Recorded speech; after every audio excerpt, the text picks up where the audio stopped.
And as we look at the Vatican, we're also cognizant of people in Argentina, particularly the first Jesuit pope, but the first pope from Buenos Aires, the first Latin American or South American pope.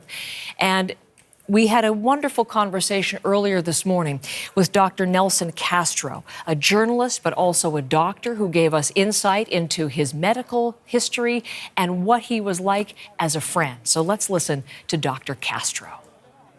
I'm shocked by the news, even though it was not a big surprise for me because I was keeping track of his health, which was really very, very weak.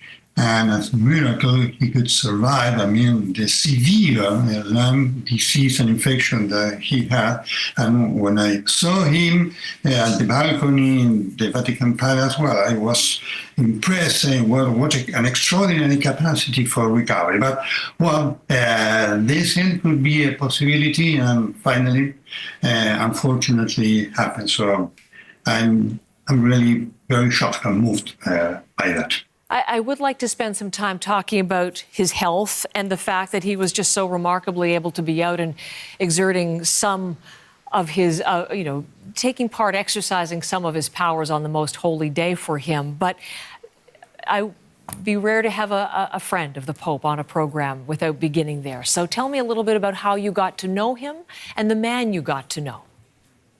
Well, it was incredible because, of course, I knew him as an Archbishop from Buenos Aires, but being here, I had few and far away contacts with him. So I was surprised when, after his first travel to Rio de Janeiro, you remember, for the World Youth Reunion, which I had to cover, he sent me a letter to my home saying that he had seen me. I had the chance to interview him, and that he was glad to have seen me there. Well, and since then, he started to keep with me an incredible exchange of letters. And once, back in 2017, while I was covering one of the meetings of Scholas Occurrentis, an organization of which he felt really very, very proud, being in the public audience, on Wednesday, he came to greet me, saying to me, well, I told him, Nelson, you have to write a book on the health of the popes, starting with me, and I will talk to you about that. And I was shocked and surprised that he had made that decision, which finally he concluded, making him the first pope who ever spoke so clearly about his health. So interesting, and I'm just thinking how much you'll treasure those letters. You would have before, but certainly now they'll be so meaningful for you to keep those letters from Pope Francis. Why do you think he wanted to talk so openly?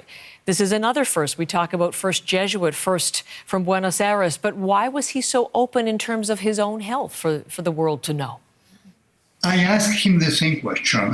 He gave me formal answer, saying, well, I trust you, so you are an honest journalist and all that stuff. But I think, deeply speaking, that he wanted to send a message for the whole church, for the whole world, and also for the hierarchy of the church, presenting he himself as a humble person, so suffering from the same diseases, going through the same illnesses that each of us know. So that's a deep message, and also in a way to try to desacralize the image of the Pope, presented him himself as a simple human being. Can you tell me what Pope Francis meant to the people of Argentina? Well, he loved Argentina. He loved Argentine people. But unfortunately, he didn't come. That will remain one of the mysterious things of his papacy.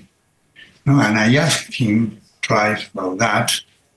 And I remember one of his answers. He told me, Nelson, I was in Argentina during 76 years of my life. Now my duties are with the word.